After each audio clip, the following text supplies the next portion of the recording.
Welcome to Tarun IAS. My name is Rohit Kumar.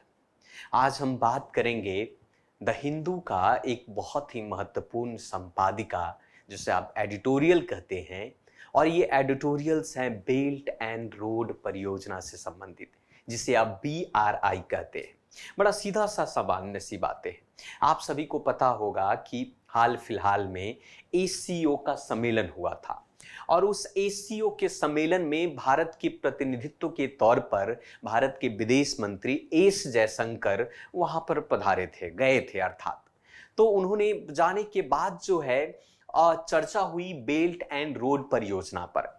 आज इस video में, इस एडिटोरियल में हम बेल्ट एंड रोड परियोजना से संबंधित उन सभी तथ्यों पर बात करेंगे जो हमारे एग्जाम के लिए महत्वपूर्ण हो सकता है, चाहे वो प्रारंभिक हो या मुख्य परीक्षा।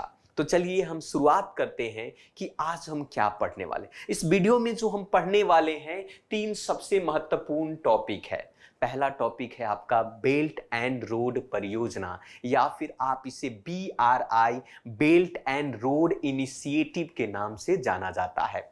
तो ये बेल्ट एंड रोड परियोजना क्या है, इसकी पूरी जानकारी को हम यहाँ पर देखेंगे, समझेंगे। दूसरा है, हम पढ़ने वाले हैं शंघाई सहयोग संगठन, जिसे आप ACO कहते हैं, शंघाई कोऑपरेशन ऑर्गेनाइजेशन, है ना। इसी की सम्मेलन इस बार हुई है। और तीसरा हम पढ़ेंगे, चर्चा करेंगे चीन पाकिस्तान इकोनॉमिक कॉरिडोर, या जिसे आप CPEC भी कहते हैं, चाइना पाकिस्तान इकोनॉमिक कॉरिडोर। इन तीनों के बारे में हम डिटेल से जानने की कोशिश करेंगे और इससे संबंधित आपके एग्जाम में प्रश्न पूछा जाएगा। चलिए, ये चर्चा में क्यों है, न्यूज में क्यों है, इसके पीछे के पूरे रीजंस और कारण को हम समझ सकते हैं। यहां पर देख सकते हैं थोड़ा सा, अगर हम बेल्ट रोड परियोजना की अगर हम परिदृश्य को आपको दिखाएं, तो देखिए किस प्रकार से चाइना का इस प्रोविनेंस से लेकर, जियांगिंग से लेकर, ये पूरी तरीके से एशिया और यूरोप के होते होते, अफ्रीका के डिजिबुटी और केन्या से होते होते भारत के लक्ष्यों को पार करते हुए आपको ये जाता है। तो इसकी पूरी कहानी को हम यहां पर समझने वाले हैं, है ना। तो चलिए, आखिर ये न्यूज में क्या है और इसके पीछे की कथा को भी हम समझेंगे। तो सबसे पहला पॉइंट ये है कि जैसा कि आप देख सकते हैं कि ये खबर में क्यों है।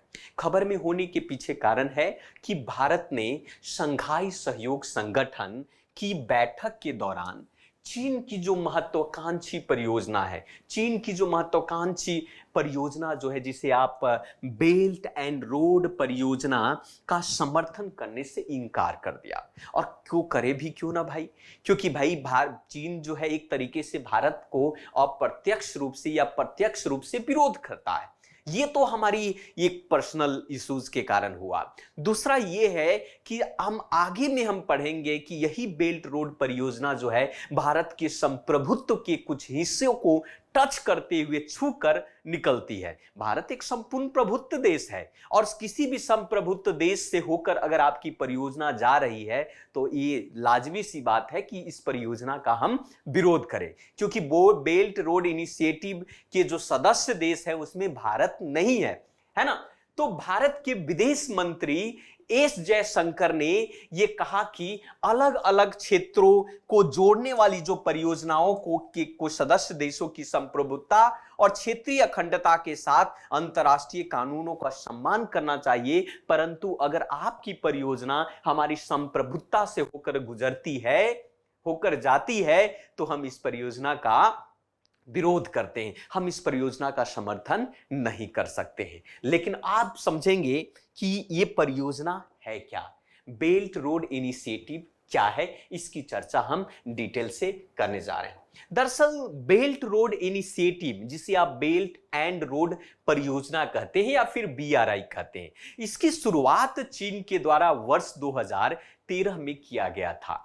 इसकी शुरुआत 2013 में किया गया था। लेकिन अगर हम बेल्ट एंड रोड परियोजना के अगर हम पृष्ठभूमि की बात करें, उसके इतिहास के पन्नों की बात करें, तो ये लगभग 2000 वर्ष पहले एक हान राजवंश हुआ करता था चीन में, उस राजवंश के दौरान एक स्थापित जो सिल्क रोड था उस वक्त का, उस सिल्क रोड की ही अवधारणा के आधार पर बेल्ट रोड परियोजना की शुरुआत 2013 में चीन के द्वारा किया गया था। ये पहले सिल्क रोड हुआ करता था। सिल्क रोड के माध्यम से व्यापार मार्ग का एक प्राचीन नेटवर्क हुआ करता था उस वक्त, जो कि उस समय यूरेशिया तात्पर्य एशिया प्लस यूरोप के मध्य से चीन के भूमध्य सागर को जोड़ते हुए यह परियोजना उस वक्त जाती थी। मतलब कह सकते हैं कि उस वक्त जिस रूट से, जिस माध्यम से, जिस सड़क के द्वारा सिल्क का व्यापार होता था, उस सड़क का ही नाम रखा गया था, सिल्क रोड कहा जाता था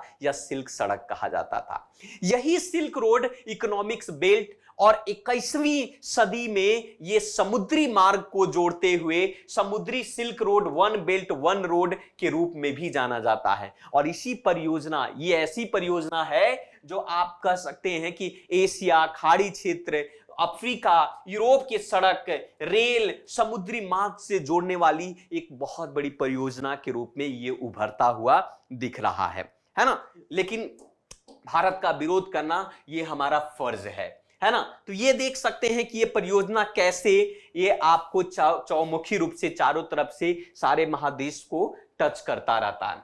अब एक चर्चा करेंगे कि आप समझेंगे कि ये जो परियोजना है, इस परियोजना की गतिविधियां क्या है। मुख्य रूप से अगर हम समझेंगे कि इस परियोजना के अंदर में 5 सबसे प्रमुख गतिविधियों पर चर्चा की है। ये जो 5 गतिविधियां हैं कि पहला गतिविधि तो ये है इसके अंदर में कि नीतिगत समन्वय को स्थापित करना। चीन जो है नीतिगत माध्यम से इस परियोजना को लागू करेगी, स्थापित करेगी। दूसरा इसका सबसे प्रमुख उद्देश्य आप इस गतिविधि है कि व्यापार संवर्धन। आप सभी को पता है कि चीन एक ऐसा राष्ट्र है जो चीन को राष्ट्र के रूप पर नहीं में एक बहुमुखी कंपनी के तौर पर देखा जा सकता है। किसी ने कहा था कि China is not country, it's a company. उसका पूरा मोटिव होता है अपनी अधिक से अधिक लाभ अर्जित करना।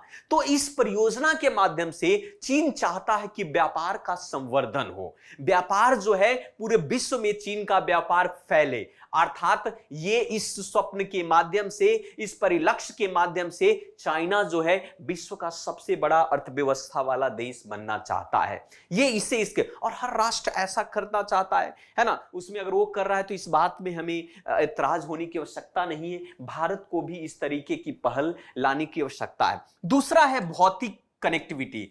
अब जब तक कनेक्टिविटी नहीं होगा तब तक ये स्वप्न तो पूरा होगा नहीं। तो ये तीसरा भौतिक कनेक्टिविटी है। और चौथा जो है ये चाहता है कि जो चीन की मुद्रा है, जो रैनमी भी जो है चीन की मुद्रा, उसको अंतरराष्ट्रीयकरण किया जाए। जिस प्रकार से डॉलर जो है विश्व में अंतरराष्ट्रीयकरण है, उसकी करेंसी जो मुद्रा अंतरराष्ट्रीय, उसी प्रकार से ये चाहता है कि इसके माध्यम से चीन की जो करेंसी है उसका भी अंतरराष्ट्रीयकरण हो। और 5वीं सबसे प्रमुख बात इसमें कही गई है कि लोगों से लोगों के बीच में संपर्क को बनाया जाए। तो ये 5 गतिविधियां पर चाइना काम कर रहा है, ये रोड कनेक्टिविटी के माध्यम से।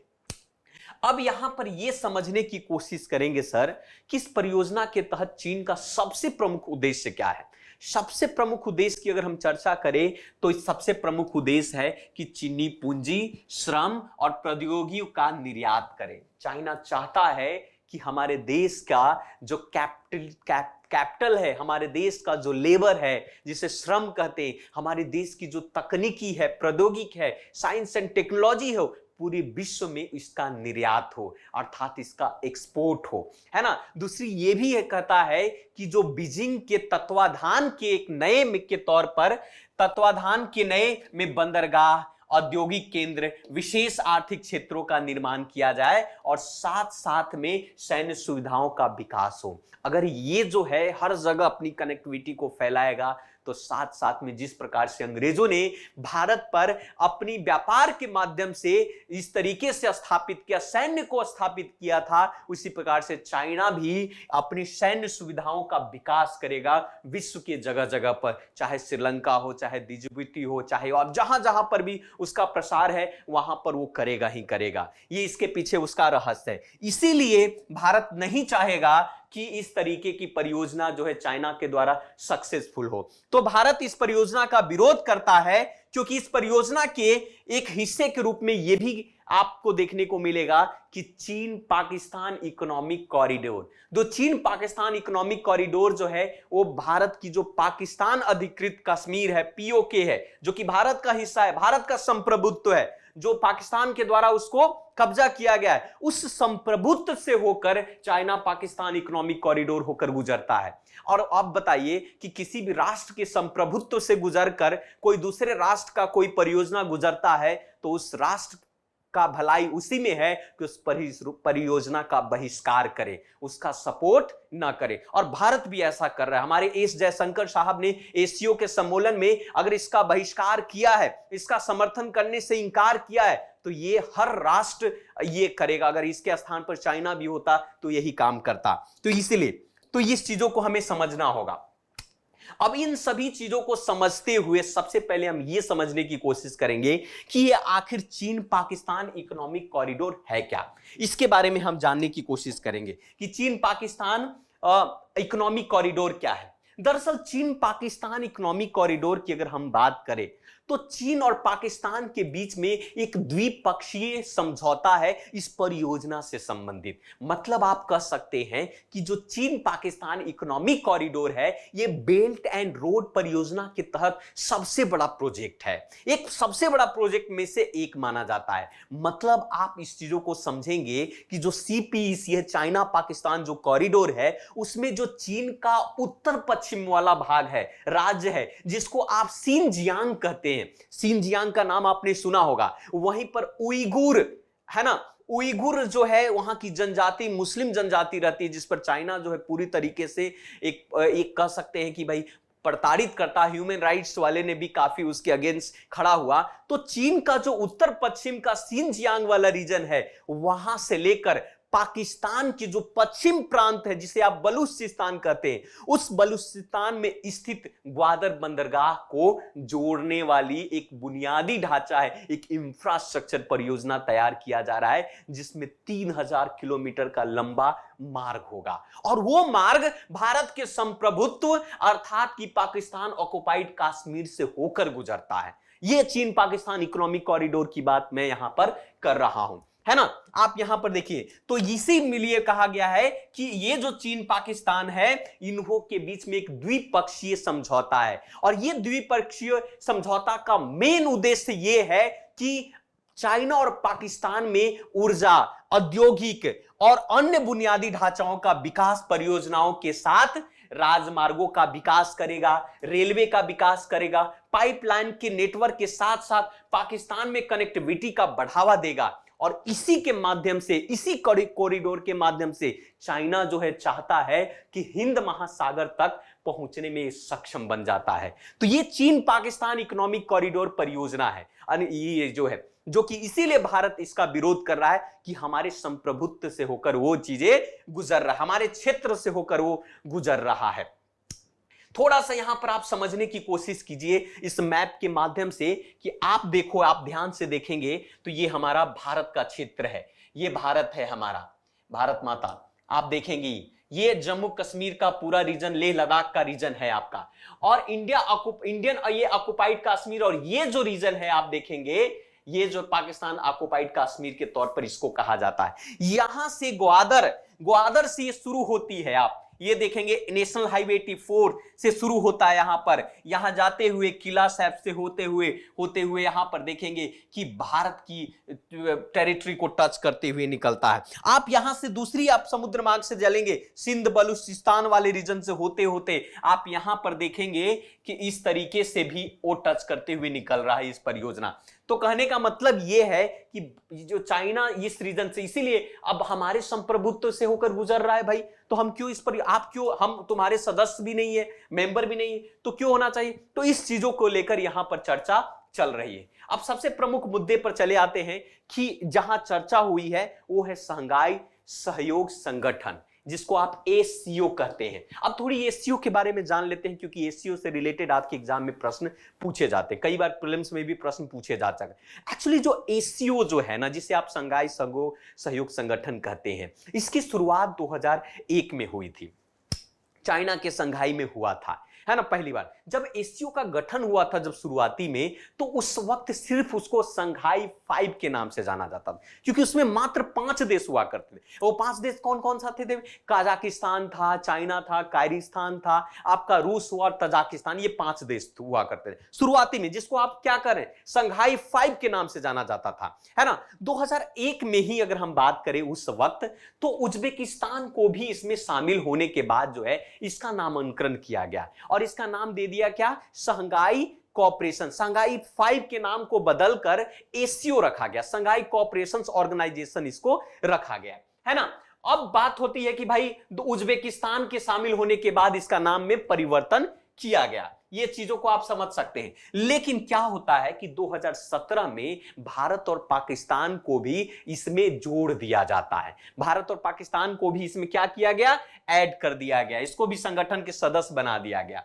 और आप एक चीज और भी, एक प्रश्न बन सकता है कि दुशांबे में आयोजित 2021 के शिखर वार्ता में ईरान को भी पूर्ण सदस्य के रूप में शामिल किया गया है। एक प्रश्न और भी आपके एग्जाम में पूछ सकता है कि एससीओ का ऑफिशियल लैंग्वेज क्या है ना। एक तरीके से आप कार्यालय लैंग्वेज की बात करें, भाषा की बात करें, तो उसका रूसी और मंडारिन, ये जो है आधिकारिक भाषा है एससीओ का। और एक चीज और भी इसके बारे में आप समझ सकते हैं कि एससीओ जो है, अगर आप देखेंगे तो विश्व के संगठन दुनिया के लगभग 42% आबादी, 22% भूमि क्षेत्र और 20% जीडीपी वाले क्षेत्र को प्रतिनिधित्व करता है। तो ये एससीओ से संबंधित बातें हैं। इसी तरीके की संपादक महोदय इन सभी चीजों पर चर्चा किया है, लेकिन थोड़ी सुसंगठित ढंग से हमने यहां पर आपको प्रेजेंट किया ताकि आपको एग्जाम में आपको मदद मिले। तो इसी प्रकार के बहुत सारे आपको वीडियो के लिए इस चैनल पर बने रहें, इस चैनल को सब्सक्राइब करें। मिलते हैं फिर से दूसरे वीडियो में, दूसरे संपादक में। आप करंट अफेयर के वीडियो को भी जरूर देखें, एमसीक्यू भी हम आप लोगों के सामने लेकर आते हैं। तो आज के लिए इतना ही। थैंक यू वेरी मच, धन्यवाद।